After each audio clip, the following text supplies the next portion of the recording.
Donc aujourd'hui, on va parler d'Adobe Captivate. On va parler d'interaction glisser-déposer dans Adobe Captivate. On va parler du drag and drop. Vous allez voir que c'est une interaction qui a pas mal d'options et il y a énormément de possibilités avec cette interaction particulière. Voilà, alors à l'agenda de notre session d'aujourd'hui, donc tout savoir sur l'interaction glisser-déposer. Vous voyez qu'il n'y a qu'un seul point principal à l'ordre du jour aujourd'hui qui est divisé en plusieurs sous-points. J'aurais pu encore mettre une liste énorme d'options dont nous allons parler, car vous allez voir que cette interaction glisser-déposer, elle est vraiment très complète et il y a plein de petits secrets et de petites choses à découvrir là-dedans. Je vous propose d'y aller sans plus tarder, donc je vais passer sur mon partage d'écran, voilà, et nous allons nous lancer tout de suite dans la démo d'aujourd'hui. Voilà, bonjour Anne-Sophie, bonjour Simon, voilà, donc ok, apparemment mon écran passe bien. Donc nous avons ici un premier fichier Captivate, je l'ai appelé simple.cptx. Donc on va voir ici l'interaction glisser-déposer toute simple. Et vous voyez tout de suite ce qu'on va faire. Donc j'ai ici une addition, 3 plus 5, ça fait combien? Et on va demander à la personne qui regarde le fichier Captivate, ici le projet, de répondre en glissant la réponse. Donc vous avez ici les réponses possibles qui sont dans le fond. Il va falloir glisser la réponse ici sur cette petite étoile. Alors quand on doit définir une interaction glisser-déposer, on a besoin de au moins 2 objets. Un premier objet qui sera ce qu'on va appeler une source de glissement, c'est l'objet qu'on va glisser. Et puis un deuxième objet qui sera la cible de dépôt, c'est-à-dire l'objet sur lequel on va pouvoir déposer la source de glissement. Dans notre cas, on aura plein d'objets. Vous voyez qu'ici, on a 10 nombres qui seront autant de sources de glissement, et on a ici une étoile, ce sera notre cible de dépôt. Donc nous, ici, on va avoir 11 objets, et il en faudra donc au moins 2. Alors vous voyez également que les cibles de dépôt, les sources de glissement qui sont ici dans le fond, ce sont des nombres, ce sont en fait des images. Donc ce sont des images au format PNG. Ici, nous avons une étoile, et l'étoile, c'est en fait une forme que l'on crée ici à partir de... c'est la forme qui est ici, que j'ai un petit peu modifiée, hein, l'étoile. Donc, quand vous créez une interaction glisser-déposer, vous pouvez glisser une image sur une forme, ou une forme sur une image, ou un texte sur une forme. Ce n'est pas forcément les mêmes types d'objets que vous devez utiliser comme source de glissement et cible de dépôt. Alors maintenant, pour définir cette interaction, eh bien, je vais aller ici dans la grosse icône interaction, et j'ai la possibilité de créer, vous le voyez, une interaction glisser-déposer. Alors quand je fais ça, eh bien, Captivate va afficher, voilà, l'assistant d'interaction glisser-déposer. C'est un assistant en 3 étapes. Et la première des 3 étapes consiste à spécifier les sources de glissement. Donc, c'est très simple. Simplement cliquer ici sur chaque source de glissement, c'est-à-dire sur chaque objet que je vais pouvoir prendre avec la souris ou avec le doigt, si je regarde ceci sur une tablette, parce que c'est compatible HTML5 bien sûr. Et donc, ce sont les objets que je peux glisser. Alors, je clique sur le bouton suivant ici au-dessus. Deuxième étape, vous voyez que je suis passé à l'étape 2 de 3, spécifier les cibles de dépôt. Donc, moi, j'ai ici une cible de dépôt, c'est l'étoile que j'ai ici. Et puis, je clique sur le bouton suivant de nouveau. J'arrive sur la 3e et dernière étape de mon assistant glisser-déposer. Et là, je vais devoir spécifier la bonne association. Donc 3 plus 5, ça fait 8. Ça veut dire que la bonne réponse, eh bien, c'est quand je glisse le 8 ici sur la petite étoile. Et donc, vous voyez que je prends la petite icône qui est ici au centre du 8 et je glisse cette petite icône sur l'étoile pour montrer que ça, c'est la bonne réponse. Voilà, donc j'ai les 3 étapes de l'assistant sont terminées. Donc, j'ai cliqué ici sur le bouton « Terminer ». Et j'ai mis en place ma première interaction glisser-déposer. Alors, vous voyez que j'ai un bouton qui est apparu ici, c'est le bouton « Envoyer » que je vais placer ici au milieu. Donc ça, c'est le bouton sur lequel je vais devoir cliquer pour répondre à la question, pour envoyer ma réponse. Et puis ici, j'ai deux zones de texte qui sont apparues. donc une zone de texte qui sera une légende d'échec et une zone de texte en vert ici qui sera ma légende de réussite. Alors on va tout de suite voir ce que ça donne, donc sans rien changer comme autres options. Je vais ici au niveau de l'aperçu dans mon navigateur HTML5 et nous allons donc, on va voir à quoi ça ressemble du point de vue maintenant de l'utilisateur. Donc me voici ici dans mon navigateur. Voilà, donc je mets ceci en route. Donc voici ma question. Vous voyez que je peux glisser ici tous ces éléments. Je ne peux pas glisser les autres qui sont là au-dessus parce que je ne les ai pas définis comme source de glissement, mais tout ce qui a été défini comme source de glissement, vous voyez que je peux les glisser. Et puis ici, je vais prendre le 8, glisser le 8 sur l'étoile. Vous voyez que le 8 vient se mettre en place sur l'étoile, qui est ma cible de dépôt. Et donc, quand j'envoie ma réponse, eh bien, comme c'est la bonne réponse, j'ai ici mon feedback en vert qui apparaît, et puis j'arrive sur la diapositive suivante qui me dit merci d'avoir joué avec nous. Alors je vais recharger ce jeu une deuxième fois, je vais maintenant donner une mauvaise réponse, voilà, 4 par exemple, je clique sur envoyer, et donc maintenant j'ai l'autre feedback, vous voyez le feedback en rouge, avec du coup le passage à la diapositive suivante également. Donc, ce que vous avez vu ici dans l'assistant, eh bien c'est tout simplement ce sont les étapes de base qui nous permettent de mettre en place ici mon interaction glisser-déposer. Maintenant, dans une diapositive où il y a une interaction glisser-déposer, vous voyez que j'ai ici un panneau qui est arrivé sous le côté. Ce panneau, il se trouve avec le panneau des propriétés et des durées, si ces deux panneaux sont affichés. C'est le panneau qui s'appelle glisser-déposer et qui va me permettre de donner un petit peu plus d'options à mon interaction. Donc ce sont des options qui, pour certaines d'entre elles, sont déjà disponibles dans l'assistant, et puis il y a également d'autres options disponibles. Alors je vais d'abord cliquer sur le petit œil qui est ici au-dessus pour afficher mon interaction. Voilà, donc vous voyez ici les différents éléments qui font partie de cette interaction. Alors j'ai 3 onglets, format, action et options. Alors pour le moment, dans l'onglet format, vous voyez que j'ai rien du tout, parce que pour que je puisse voir quelque chose dans cet onglet format, il faut que je sélectionne un élément qui soit impliqué dans mon interaction glisser-déposer.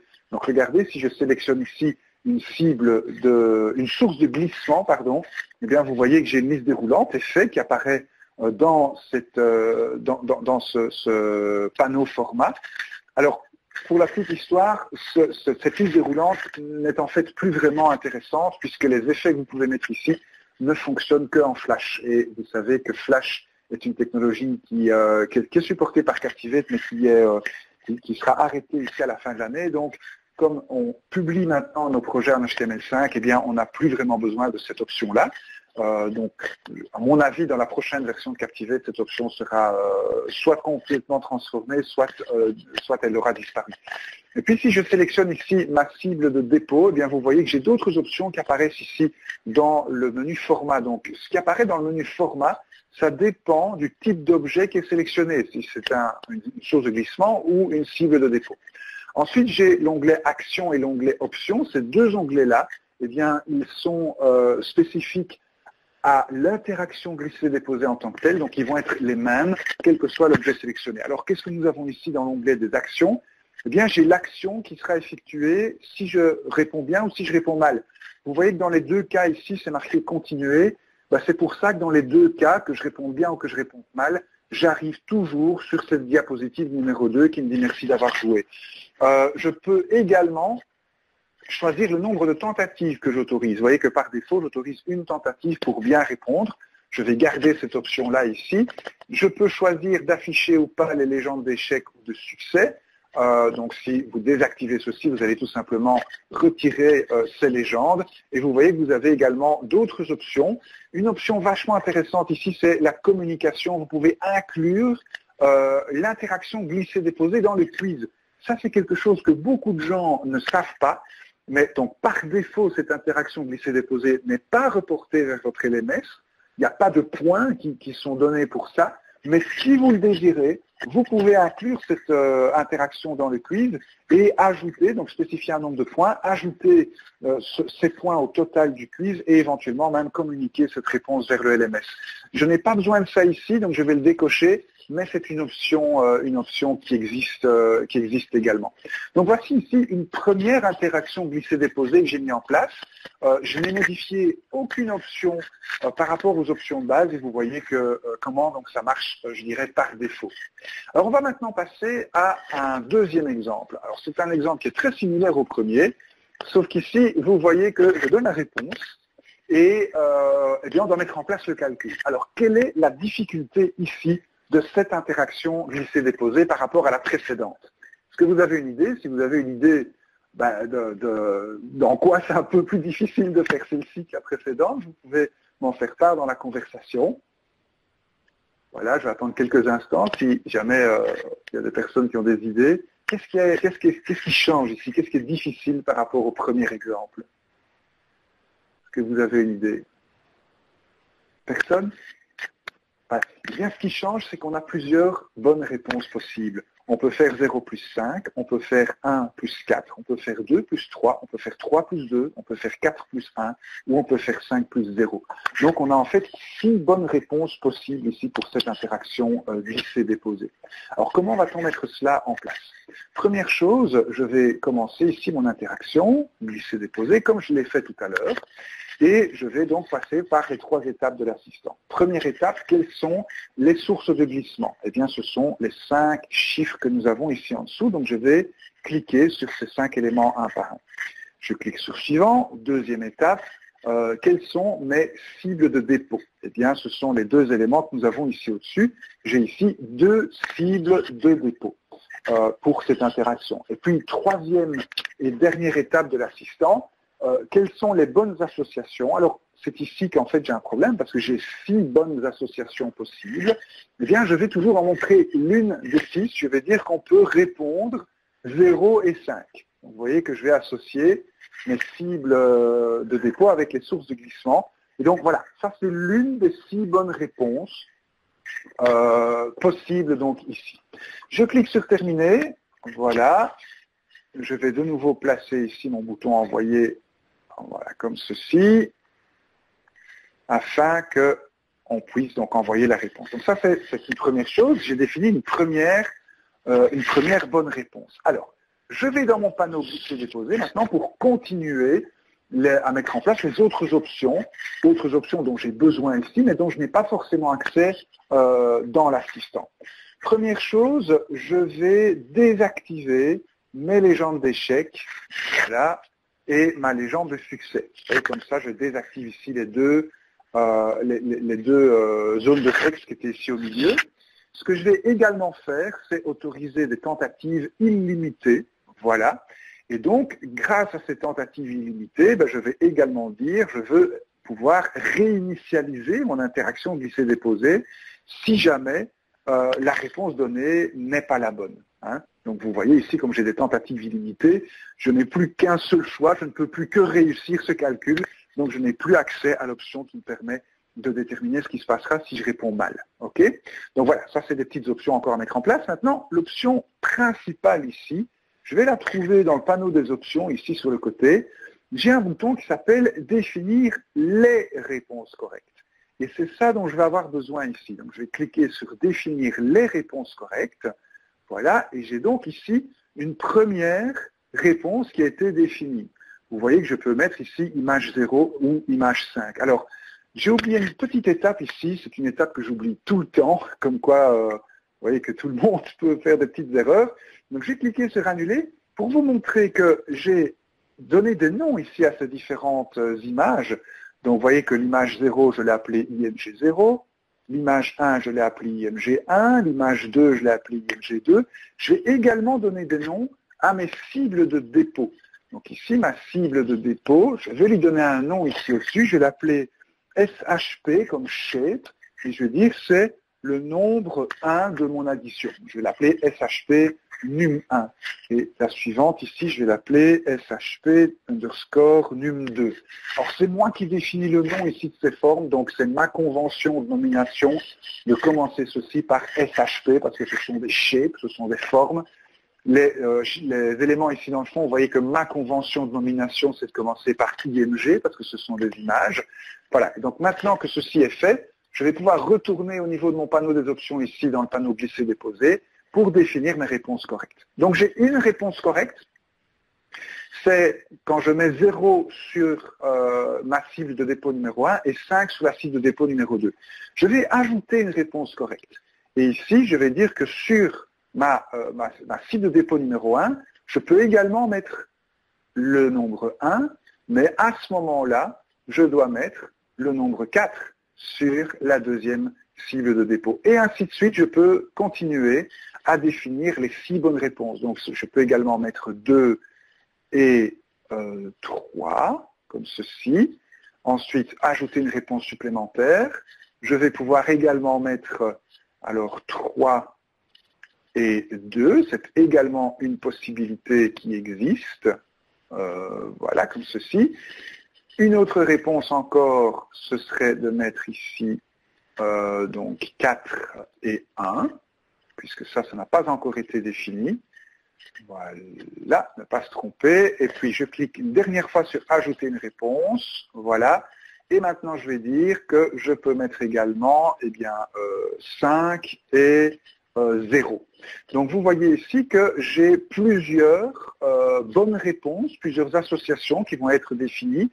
Et donc si je regarde maintenant comment l'apprenant va expérimenter ceci, eh bien, je vais vérifier ce qui se passe dans mon navigateur de nouveau. Voilà. Et donc ici, je vais voir, voilà, donc ma diapositive. Alors, je peux répondre. Alors, je vais d'abord donner une mauvaise réponse. Par exemple, je vais mettre 0 et 1. Donc ça, c'est pas une bonne réponse. J'envoie. Et vous voyez ce qui se passe. Je réinitialise ici mon interaction glisser-déposer. Et j'ai une nouvelle tentative. Donc rappelez-vous que j'avais coché la case tentative illimitée, j'avais également coché la case tout réinitialiser. Alors première bonne réponse possible, je peux mettre 0 et 5. Vous voyez qu'ici, ça se passe bien. Merci d'avoir joué avec nous. Pour peut-être voir que ça se passe bien, je vais quand même remettre ma légende de succès. Voilà, et je vais mettre ici bravo par exemple. Voilà, hop. Puis, je vais peut-être en profiter pour vous montrer comment je peux également personnaliser ces légendes de succès.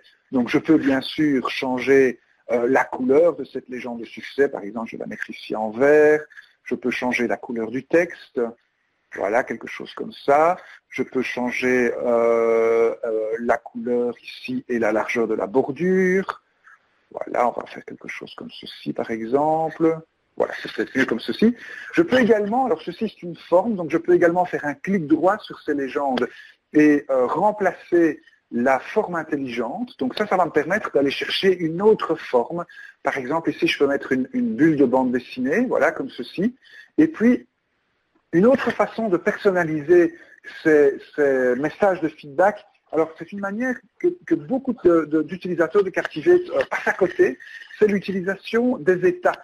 Donc dans Captivate, on a d'ailleurs eu un webinaire là-dessus, on a la possibilité de mettre des états sur les objets. Eh bien, on a la possibilité de faire ça également sur ces légendes de feedback. Donc regardez, je suis passé ici dans la vue de l'état. Alors la différence entre ces légendes-là et les autres, c'est que ici, je ne peux pas mettre un nouvel état. Donc je ne peux pas créer plusieurs états pour ce type d'objet, contrairement à ce que je peux faire avec les autres états de Captivate. Par contre, je peux personnaliser l'état normal de cet élément. Et par exemple, ce que je vais pouvoir faire, c'est aller voir ici dans mon magasin des actifs. Et dans mon magasin des actifs, dont on a d'ailleurs parlé dans le webinaire précédent, rappelez-vous, j'ai des caractères, c'est-à-dire des personnages ici. Mais comme j'ai ici à faire un jeu pour enfants, je vais prendre par exemple des caractères de type illustré. Vous voyez que j'en ai 2 à ma disposition, Brady et Sarah. Prenons Sarah, voilà. Alors on va essayer de lui trouver une pose où elle, voilà, celle-ci par exemple, où elle lève les bras au ciel en disant « ouais, réussi ». Voilà, je choisis donc une pose ici, je clique sur « Insérer » et vous allez voir que Captivate va insérer donc cette image. Voilà. Alors, il ne l'a pas fait, je vais peut-être recommencer. J'ai eu le même problème hier en préparant cette formation. On va voir si ça marche la deuxième fois. Voilà. Ah voilà, et là maintenant ça fonctionne. Donc vous voyez que je peux mettre ici cette image. Rappelez-vous que cette image, je l'ai insérée dans l'état normal de cette bulle de bande dessinée, ici de cet objet. Et donc voilà, je vais avoir ici la petite madame qui me dit bravo. Alors maintenant que j'ai fait ces petits changements, eh bien on va refaire ici un aperçu de cette interaction glisser-déposer dans le navigateur et on va voir si ça fonctionne. Voilà, donc vous voyez que la madame n'apparaît pas, puisque rappelez-vous que cette petite madame, elle est dans l'état du feedback qui me sera affiché si je réponds bien. Donc c'est au moment où je vais répondre correctement que je vais voir si cette personne apparaît. Donc je vais répondre maintenant à 1 et 4 plutôt que 0 et 5 pour bien voir si plusieurs réponses sont possibles. Et oui, bravo. Donc ici, elle me dit merci d'avoir joué avec nous. Si je recharge mon navigateur, voilà, et que je donne encore une autre bonne réponse, par exemple 3 et 2, eh bien, ouais, de nouveau, bravo, j'ai une bonne réponse. Et donc, voilà comment je peux définir plusieurs bonnes réponses pour la même interaction glisser-déposer. Est-ce que vous avez des questions jusqu'à présent? Tout va bien? Voilà, apparemment, tout fonctionne bien. Donc maintenant, on va passer à une interaction glisser-déposer encore un petit peu plus complexe. Alors, voilà l'exemple que nous avons ici. Il s'agit de mettre les fruits dans le panier du haut et les légumes dans le panier du bas. Et j'ai ici 10 images. Donc ces 10 images seront toutes des sources de glissement. J'ai 5 images de fruits et 5 images de légumes. Alors allons-y pour notre interaction glisser-déposer. Donc je vais ici sur glisser-déposer. Voilà. Je vais sélectionner, alors regardez bien, je vais commencer par sélectionner les fruits. Donc je sélectionne ici la fraise, et puis je vais maintenir enfoncé le bouton Commande sur Mac ou le bouton Contrôle sur Windows pour pouvoir aller sélectionner les autres objets. Voilà, en fait c'est le bouton majuscule ici que je vais utiliser sur Windows. Donc vous voyez que je sélectionne ici les autres objets comme ceci. Alors la différence par rapport à ce que j'ai fait tout à l'heure, c'est que, je ne sais pas si vous le constatez, mais j'ai également, en plus d'avoir une bordure verte ici autour de mes objets, bordure verte qui représente les sources de glissement, eh bien en plus de ça, j'ai des petites poignées de redimensionnement qui sont là. Ça veut dire que tous ces objets sont sélectionnés. Et je vais, comme j'ai ici plusieurs objets qui sont tous des fruits, j'ai ici une autre option qui s'appelle Ajouter au type. Je vais cliquer sur le petit plus et je vais dire que ici j'ai les objets de type fruits. Voilà, comme ceci. Donc là, j'ai les fruits. Maintenant, je vais faire la même chose avec les légumes. Donc, j'ai cliqué sur le premier légume. Vous voyez que tous les autres objets se désélectionnent, donc ils sont restés en vert parce que ce sont des sources de glissement, mais il n'y a plus les poignées de redimensionnement autour. Et donc maintenant, je vais sélectionner les 4 autres légumes, et je vais les ajouter au type légumes. Voilà, donc ça c'est une petite variante par rapport à ce qu'on a fait précédemment. Voilà, et vous avez vu que j'ai mis légumes avec l'accent sur le E, et ça, Captivate l'a refusé, donc il a changé le E accent de légumes en un underscore, donc pas de caractères spéciaux dans le nom de ces types que vous donnez ici. Pour le reste, vous avez le choix du nom. Alors, deuxième étape de mon assistant, ça n'a pas changé, je sélectionne ici mes cibles de dépôt, voilà, ce sont ces deux éléments-là. Troisième étape, je dois spécifier les bonnes associations. Alors, je vais prendre l'un de mes fruits, par exemple ici le kiwi, et je vais glisser le kiwi sur les fruits. Et regardez ce qui va se passer. Eh bien, Captivate va comprendre que tous les fruits doivent tous aller là au niveau de ce premier panier. Ça, c'est grâce au type que j'ai créé dans la première étape. Rappelez-vous que tous ces fruits sont considérés par l'interaction glisser-déposer comme un type d'élément. Et donc, l'action que je mets sur l'un des éléments de ce groupe va s'appliquer à tous les éléments du groupe. Je fais la même chose donc avec l'un des légumes que je vais mettre ici sur l'autre panier. Et voilà, vous voyez que tous les légumes alors sont liés automatiquement à ce panier-là. Voilà, j'ai cliqué sur le bouton terminer et on va voir ce qui se passe. On va voir ce qui se passe pour le moment. Donc, simplement avec l'assistant, sans mettre d'options particulières, eh bien voilà ce qui se passerait. Donc, voici mon projet. Donc ici, si je prends un fruit, regardez, je prends le kiwi, je vais le glisser ici sur le côté, et quand je relâche le bouton de ma souris, vous voyez que le fruit vient se mettre au milieu de l'objet, donc ici au niveau du panier. Si je prends la fraise et que je la glisse de l'autre côté, que je relâche le bouton de ma souris, eh bien vous voyez que la fraise vient se mettre également ici au milieu de l'objet et au-dessus du kiwi. Même chose ici pour les légumes. Voilà, vous voyez que ces légumes vont chaque fois se mettre ici, ils vont être attirés, si vous voulez, vers le centre de la cible de dépôt. Alors, comment peut-on gérer tout cela? Eh bien, retour dans Captivate. Je vais sélectionner ici mon panier de fruits, donc ma cible de dépôt. Et regardez au niveau de l'onglet Format, je peux choisir mon comportement d'accrochage. Vous voyez que pour le moment, les différents objets sont ancrés au centre de cette cible de dépôt. Donc c'est pour ça qu'ils sont tous attirés vers le centre de cette cible de dépôt. Et là, en profondeur, on les met au premier plan. Ça veut dire qu'ils vont se superposer les uns aux autres. Ça veut dire également qu'ils vont apparaître au-dessus de cette cible de dépôt. Donc on a l'impression qu'ils apparaissent à l'extérieur du panier de fruits.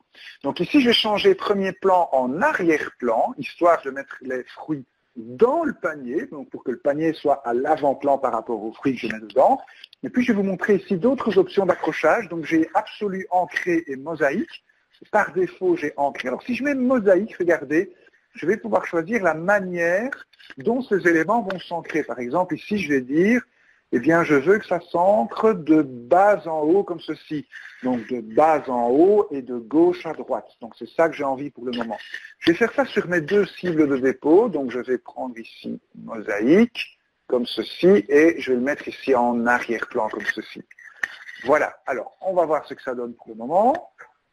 Donc, vous allez voir maintenant comment les fruits vont venir s'accrocher dans les paniers. Vous allez voir, ça va déjà changer pas mal de choses. Voilà. Ok, donc je prends ici un fruit et voilà, vous voyez que mon fruit vient s'ancrer et les fruits vont venir s'ancrer les uns à côté des autres, comme ceci donc, et vont passer à l'arrière-plan, ils vont passer derrière le panier. Donc on a l'impression qu'ils sont dans le panier. Vous voyez qu'ils dépassent encore un peu par en dessous. J'aurais peut-être dû choisir une image là, avec un bord blanc pour ne pas avoir ce petit effet, mais bon, vous avez compris le principe, je suppose. Même chose ici pour mes légumes. Ils viennent se ranger les uns à côté des autres. Oups, qu'est-ce qui s'est passé? Je crois que j'ai cliqué sur le bouton envoyer sans faire exprès. Ils viennent se ranger donc les uns à côté des autres dans ce panneau-là. Je vais mettre les boutons envoyer là-bas pour ne plus avoir le même problème. Alors, autre option, je vais donc sélectionner ici mes deux cibles de dépôt, voilà, dans le panneau glisser-déposer. Donc, en plus de ancrer et de mosaïque, j'ai également l'option absolue. Là, je n'ai pas d'option supplémentaire, c'est juste absolu. Vous voyez que je n'ai pas de panneau particulier. Alors, ça veut dire quoi à ce niveau-là? Donc, je vais aller voir ce qui se passe au niveau de mon navigateur. Eh bien, vous allez voir que ça veut dire tout simplement que l'élément que je glisse va venir tout simplement s'ancrer là où je le dépose. Donc, il ne va pas être attiré par quelque chose de particulier. Vous voyez que je vais tout simplement pouvoir mettre mes éléments ici dans mon panier. Et dans mon cas, eh bien, c'est bien sûr cette solution-là que je vais garder. Ça me permet, voilà, de mettre ici mes éléments dans mon panier comme ceci. Et mes éléments vont alors rester là où je les dépose et ils vont se mettre les uns derrière les autres. Vous voyez ici le dernier élément que j'ai glissé, il va se mettre derrière les autres. Et ici, quand j'envoie, vous voyez que j'ai la bonne réponse qui a été donnée. Voilà, super. Alors, autres options intéressantes. Je vais également dire dans mon panier des fruits, en fait, je n'ai pas envie ici d'avoir mes légendes d'échec ou mes légendes de réussite. Donc, je vais désactiver ces deux éléments-là. En fait, j'ai envie d'avoir quelque chose d'automatique. Je ne veux même pas que la personne doive cliquer sur le bouton « Envoyer ». Autrement dit, ici, je vais cocher la petite case « Envoi automatique des réponses correctes ». Ça veut dire que je ne dois plus cliquer sur le bouton « Envoyer » quand la réponse est correcte. Donc, alors malheureusement, si je veux carrément masquer le bouton envoyer, là, je n'ai pas d'option disponible. Le petit truc, si vous voulez carrément masquer le bouton envoyer, eh bien, c'est tout simplement de le mettre ici dans la zone gris foncé, en dehors de la diapositive, et donc il n'apparaîtra pas sur cette diapositive. Donc voilà, j'ai ici peaufiné quelques exemples. Vous voyez que j'ai plus mes légendes d'échec et de réussite. J'envoie automatiquement les réponses correctes. Alors, que va-t-il se passer maintenant quand je réponds bien? Donc, je vais vous montrer ce qui se passe dans le navigateur. Voilà, donc si je mets mes 5 fruits correctement, voilà, donc je vais mettre mes 5 fruits et mes 5 légumes chacun dans le bon panier. Voilà. Et quand la réponse fournie est la bonne réponse, vous voyez, je n'ai rien à faire, je n'ai pas à cliquer sur le bouton envoyer pour arriver sur la diapositive suivante. L'envoi des bonnes réponses est automatique.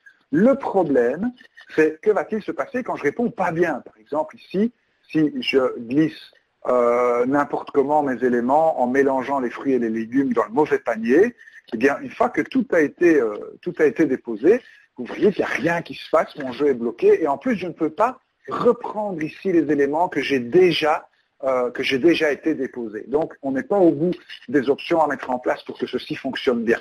Alors, autre option, et là, ça se trouve dans le panneau des options ici, je peux reglisser la source déposée. Donc là, quand je sélectionne cette option, ça veut dire que je peux reprendre un légume que j'aurais mis dans le panier des fruits, par exemple, je peux le reprendre pour le mettre dans l'autre panier. Donc je peux changer d'avis en cours de route.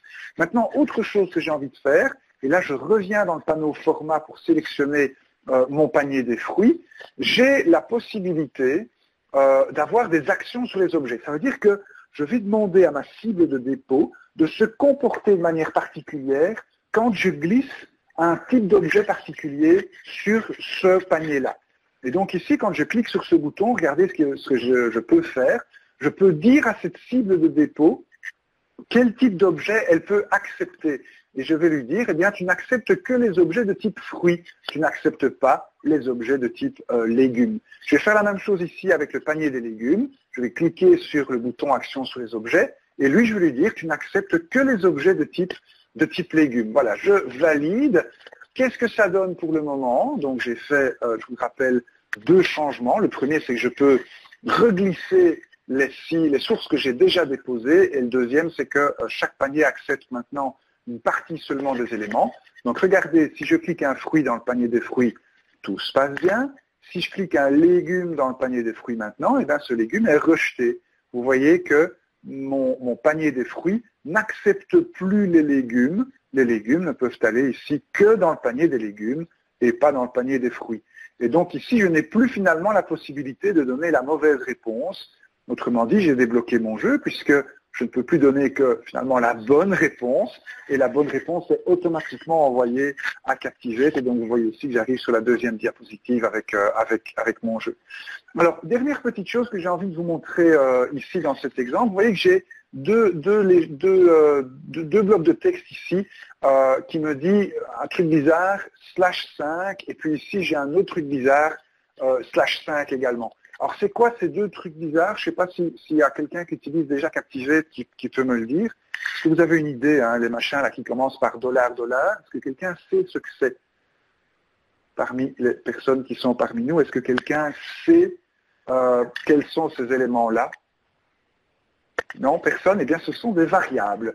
Alors, je vais vous montrer ce que j'ai fait. J'ai simplement ici, dans le menu projet, j'étais dans le menu des variables, et j'ai créé 2 variables, une que j'ai appelée vnum fruit.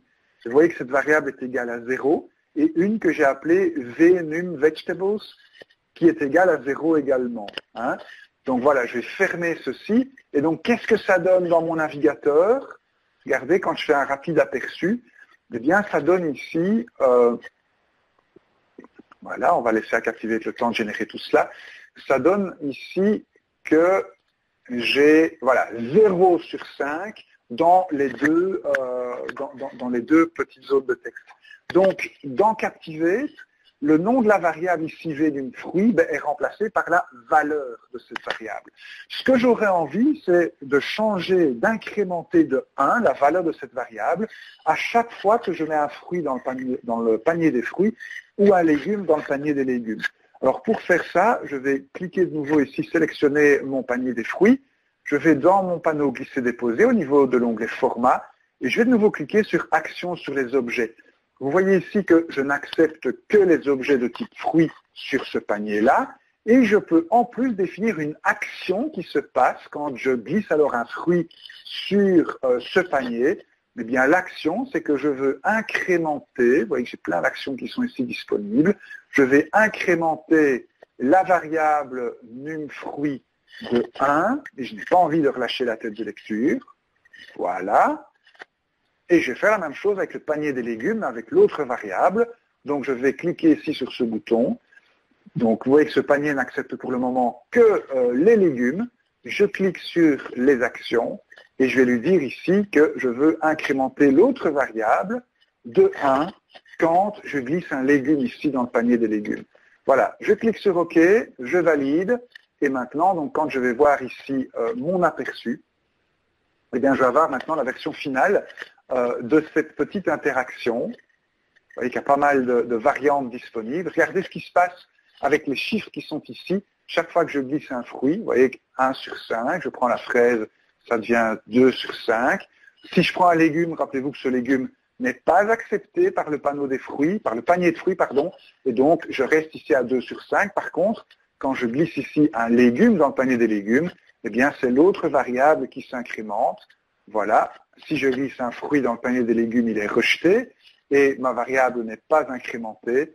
Et donc voilà ici comment je vais pouvoir eh bien, peaufiner, terminer, finaliser cette interaction qui m'a permis de vous montrer un tas d'options disponibles au niveau de l'interaction glisser-déposer. Voilà, donc ce petit projet, ce petit exemple m'a permis de vous montrer pas mal d'options qui sont disponibles ici dans le panneau glisser-déposer. Donc nous avons des options qui concernent les cibles de dépôt, avec ici comment on va ancrer ces éléments sur la cible de dépôt. Voilà. Remarquez que vous avez également des éléments, donc ici des zones de texte que vous pouvez mettre à différents moments. Donc vous pouvez mettre ces zones de texte ici à l'acceptation, au rejet ou à la demande de conseil. Voilà, ici je n'ai pas besoin de toutes ces choses-là. Mais ce sont toutes des feedbacks que vous pouvez aussi afficher à l'écran en fonction de ce qui se passe dans l'interaction glisser-déposer. Ça va? Alors, je vais vous montrer encore un autre élément. Donc ici, c'est une toute simple interaction glisser-déposer. Si vous n'avez pas de questions, bien sûr, n'hésitez pas, si vous avez des questions, à les mettre dans la conversation. Alors, au niveau de l'interaction glisser-déposer que nous avons ici, c'est tout simple. Il s'agit de mettre le sachet de thé dans la tasse de thé. Donc ça, c'est facile à faire. Donc, j'ai mon interaction glisser-déposer. Donc, première étape, mes sources de glissement, c'est mon sachet de thé, c'est lui que je peux glisser. Suivant. Deuxième étape, ma cible de dépôt, c'est ma tasse d'eau chaude. Voilà, donc ça qui est entouré, vous voyez, d'une bordure bleue qui symbolise la cible de dépôt. Et puis, dernière étape, eh bien, l'association des deux. Ici, c'est facile, il n'y a qu'une seule association possible. Voilà, je clique sur terminer. Alors, je vais déjà, dans mon panneau glisser-déposer ici, retirer ma légende d'échec et ma légende de succès. Je vais également envoyer automatiquement les réponses correctes. Et donc ici, je n'ai plus besoin de mon bouton envoyer que je vais donc glisser ici sur le côté, dans la zone gris foncé ici sur le côté, pour ne pas que ce bouton soit visible sur la diapositive. Alors, on va voir ce que ça donne pour le moment. Donc, sans option particulière, à part les 2-3 choses que j'ai désactivées, eh bien, voilà ce que ça donne. Donc, je vais avoir ici mon sachet de thé qui va être glissé au-dessus de ma tasse d'eau chaude. Et remarquez ici que la lecture de mon projet, c'est mise en pause. Donc, ma tête de lecture ici est arrêtée. Quand je glisse mon sachet de thé sur ma tasse d'eau chaude et que je relâche la souris, eh bien, vous voyez que la tête de lecture est alors relâchée. Et si j'avais une deuxième diapositive dans ce projet, eh bien, je verrai maintenant cette deuxième diapositive. Alors, vous pouvez également contrôler la pause. Donc, vous voyez ici, dans le panneau glisser-déposer, au niveau des actions, il y a une option qui vous permet de déterminer à quel moment, dans le montage chronologique de cette diapositive, l'interaction glisser-déposer va stopper la tête de lecture. Vous voyez que par défaut, c'est à 1 seconde et demie, parce que par défaut, eh bien, la durée de ma diapositive est de 3 secondes. C'est-à-dire que ma tête de lecture va s'arrêter exactement à cet endroit-ci pour me laisser interagir avec mon interaction glisser-déposer. Et c'est de là que ça va repartir une fois que vous aurez bien répondu. OK? Donc, si vous voulez que vos messages de feedback, par exemple, restent plus longtemps à l'écran, eh bien, vous pouvez faire ceci. Par exemple, vous pouvez prolonger la diapositive de quelques secondes. Voilà, et donc ici, dans cette configuration-ci, ma tête de lecture donc s'arrêterait à 1 seconde et demie. Et puis si vous voulez afficher un message vert de feedback, par exemple, quand on fait la bonne opération, eh bien maintenant, ce message restera à l'écran 1, 2, 3, 4 secondes et demie. C'est comme ça que vous pouvez prolonger la durée d'affichage de ces messages de feedback à l'écran. Alors, je vais vous montrer maintenant une autre option intéressante. Voilà, quand je sélectionne ici ma cible de dépôt, dans le panneau glisser-déposer, au niveau du format, rappelez-vous, j'ai les différents comportements d'ancrage, j'ai également ici la taille et l'opacité. Alors là, je vais dire, j'ai envie d'une taille de 0 et d'une opacité de 0 également. Donc l'opacité, c'est la transparence. Alors, la taille et l'opacité de quoi? Eh bien, vous allez le voir tout de suite. Donc, je vais reprendre ici mon test, mon aperçu. Voilà, je lance l'aperçu. Je prends mon sachet de thé, je glisse dans l'eau chaude et regardez bien comment le sachet de thé va se comporter quand je vais relâcher ma souris. Hop, eh bien, sa taille passe à 0 et son opacité passe à 0 également. Donc, nous avons ici la taille et l'opacité, je sélectionne, voilà, de la cible de dépôt, de la source de glissement, pardon, que je glisse sur cette cible de dépôt. Donc ça vous permet de contrôler tout cela. Maintenant, autre chose intéressante avec cette interaction particulière, je vais sélectionner ici ma source de glissement, donc mon sachet de thé. Alors on a déjà parlé dans un webinaire précédent des différents états qu'on pouvait mettre dans Captivate au niveau des différents objets. Ces états vous permettent de mettre en place de manière très simple des interactions. Alors, pour ceux qui connaissent ces états, vous savez qu'il y a deux types d'états dans Captivate. Il y a les états personnalisés et puis il y a les états intégrés à Captivate. Eh bien, c'est de ça qu'on va vous parler ici, car quand je sélectionne ici mon sachet de thé et que je vais dans ses propriétés, regardez ce qu'il y a au niveau de la vue de l'état. Il y a la possibilité de créer des états supplémentaires et regardez, comme cet élément particulier, c'est une image, mais comme cette image est impliquée dans une interaction glissée-déposée, eh bien j'ai accès à plein d'états intégrés de Captivate. Donc ici, ce que je vais faire, je vais prendre l'état drag over et je vais un petit peu changer, voilà, le look de cette image. Donc je vais modifier l'image qui apparaît. Je ne vais pas modifier l'image, je vais changer l'image carrément. Donc je vais prendre ici, voilà, une image qui est présente dans ma bibliothèque et qui s'appelle Teabag Over. Vous voyez que c'est la même image avec des petites flèches rouges.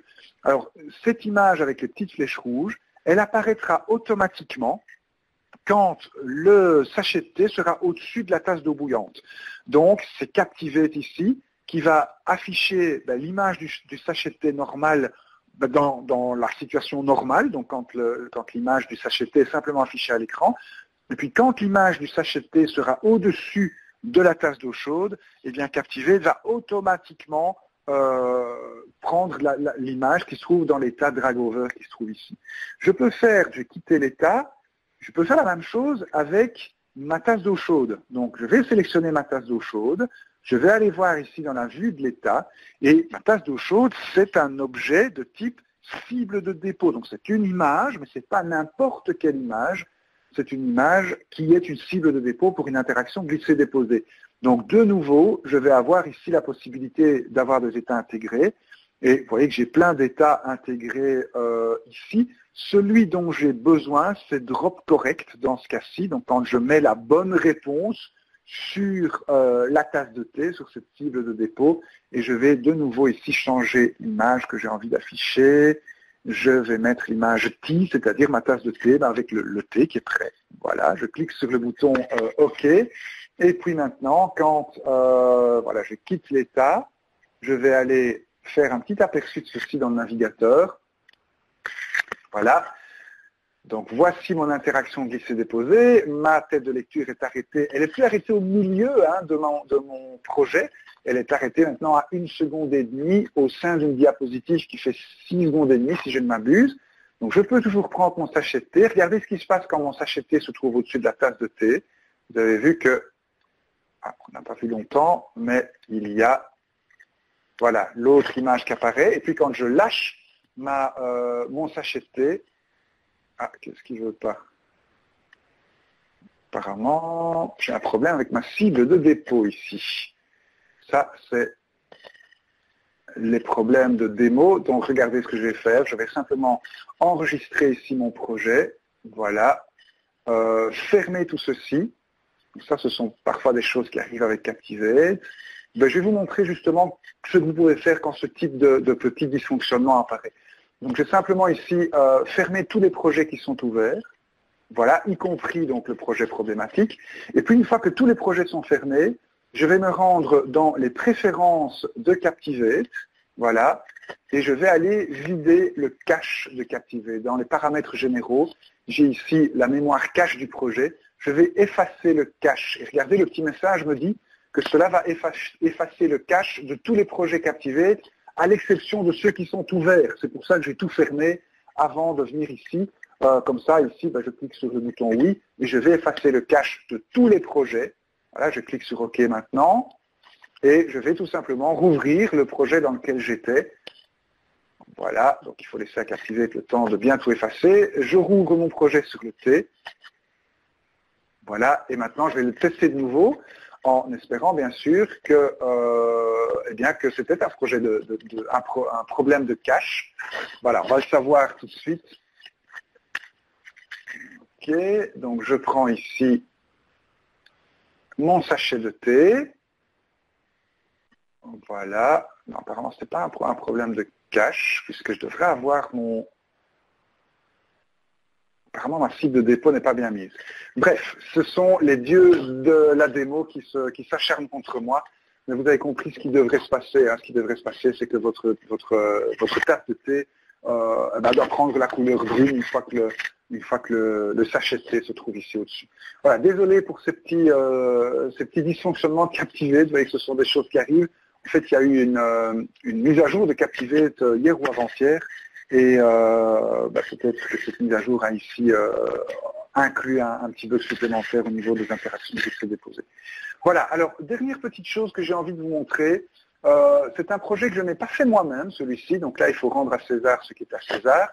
C'est un projet qui a été réalisé par mon ami Pooja Jessi, qui est donc e-learning evangelist pour Adobe. Et j'ai simplement traduit ce projet. C'est un projet que vous pouvez également retrouver sur le site e-learning.adobe.com. Je ne sais pas si je vous ai déjà parlé de ce site, e-learning.adobe.com. Donc, c'est le site de la communauté d'utilisateurs d'Adobe Captivate, le site officiel, donc, qui est géré par Adobe. Et vous allez trouver au niveau de ce site des projets gratuits. Vous avez ici Free Projects. Voilà, quand vous cliquez sur ce lien, vous allez trouver, je ne sais pas combien, parce qu'ils en ajoutent régulièrement, vous allez trouver plein de projets que vous pouvez télécharger gratuitement. Il y a ici une catégorie de projets qui s'appelle Drag and Drop Interactions, donc c'est comme ça qu'on appelle les interactions glissées-déposées. Vous allez avoir plein d'exemples d'interactions glissées-déposées que vous pouvez télécharger ici. Et puis ce que je vais vous montrer, c'est un projet, voilà, c'est le projet ici, il se trouve dans Branched Interactions, qui s'appelle Navigation. Et donc vous voyez que c'est Pooja qui a réalisé ceci, s'appelle City Navigation Project. Et donc dans mon cas, j'ai simplement traduit ce projet. Alors, je vais vous le montrer, comme ça vous verrez exactement ce qu'il en est, et puis on verra comment ce projet a été réalisé et comment Pooja a utilisé ici l'interaction glissée-déposée. Vous allez voir que c'est assez intéressant, elle a complètement détourné l'utilisation de cette interaction. Donc j'ai simplement ici un bouton. Alors je vais choisir un avatar, donc je vais prendre ici, oui, ce monsieur avec la barbe, je ne suis plus rasé depuis longtemps, donc ça correspond à mon état actuel. Donc voilà mon avatar. Et donc mon avatar, je vais pouvoir le glisser sur différents éléments, ici par exemple sur le théâtre. Quand je lâche mon avatar, eh bien je me rends au théâtre et je peux alors inspecter, vous voyez, le théâtre de la ville. Quand je clique sur retour, vous voyez que je reviens ici sur mon écran de base et vous voyez que le théâtre est passé en gris parce que j'ai déjà visité cet endroit. Je peux alors prendre mon avatar pour aller ailleurs, par exemple ici à la salle de gym. Et donc ici au niveau de la salle de sport, eh bien, je peux également, vous le voyez, inspecter différents éléments de la salle de sport, voilà, pour ensuite revenir ici sur cette diapositive. Alors, vous voyez ici que j'ai d'abord le système des avatars, et puis j'ai surtout l'utilisation de l'interaction glisser-déposer pour naviguer dans mon projet. Donc ici, c'est plus vraiment pour donner une bonne ou une mauvaise réponse à une question, comme les additions au début de mon webinaire, c'est plutôt pour naviguer dans les différentes diapositives de mon projet. Donc comment cela a-t-il été fait? Alors tout d'abord, vous voyez, vous avez différentes diapositives. Vous avez ici le menu avec les avatars et les différentes destinations possibles. Et puis j'ai une diapositive ici pour l'hôpital, une diapositive pour le café, une diapositive pour le magasin, une diapositive pour le théâtre, etc. Alors, au niveau maintenant de mon avatar, vous voyez que quand je clique sur l'un de ces éléments, j'allais voir dans les propriétés, ces éléments, eh bien, sont des boutons. Vous voyez qu'on a coché la case ici, utilisée en tant que bouton. Autrement dit, ces images ont maintenant le pouvoir de déclencher une action. Donc, que s'est-il passé quand j'ai cliqué sur le monsieur ici avec la barbe? Eh bien, j'ai déclenché une action avancée que Pooja a appelée tout simplement A6. Hein. Et donc, que fait-elle cette action? Eh bien, elle va modifier l'état de l'image avatar sur un autre état, et puis elle m'emmène à la diapositive suivante. Donc, quand je clique sur ce bouton, il y a deux choses qui se passent. J'arrive sur la diapositive suivante, et puis je change l'état ici de mon avatar, et regardez, Pooja a prévu différents états pour cet objet, et donc c'est grâce à cela que je vais pouvoir choisir mon avatar. Voilà. Donc moi j'avais choisi l'avatar qui est ici, c'est-à-dire que j'ai choisi cette image dans l'état avatar 6. Alors quand je prends cet élément et que je le glisse sur les sources, les cibles de dépôt, donc allons voir notre interaction glisser-déposer, vous voyez que mon avatar ici, c'est la cible de dépôt, la source de glissement, pardon, donc c'est l'image qui est entourée de vert, et les cibles de dépôt, eh bien, ce sont les différentes images ici qui sont entourées de bleu. Quand je sélectionne ces cibles de dépôt, eh bien, regardez ce qui se passe comme action sur les objets. Vous voyez que quand l'avatar arrive sur cet élément, vous voyez que je dois exécuter une action avancée. Cette action avancée, eh bien, c'est drop café, puisque je suis sur la cible de dépôt café. Et que fait-elle cette action-là? Eh bien, vous allez voir qu'elle va faire deux choses. Elle m'emmène sur la diapositive numéro 5, donc sur la diapositive café, et elle modifie l'état de drop café à complete. Voilà, alors drop café, c'est quoi? Eh bien, drop café, c'est cet objet, et on va voir son état complete. Je suppose que vous avez compris ce que c'était cet état complete. C'est tout simplement, vous le voyez, le même objet, mais en gris. Et donc, vous voyez ici que l'interaction glisser-déposer, on s'en sert pour déclencher des actions et pour naviguer dans notre projet plutôt que pour donner de bonnes ou de mauvaises réponses. Donc ça, c'est une autre utilisation possible de l'interaction glisser-déposer. C'est une utilisation un petit peu détournée de cette interaction glisser-déposer. Voilà, donc ça fait pas mal d'exemples ici que je vous ai montrés durant ce webinaire, pas mal d'options également de cette interaction glisser-déposer.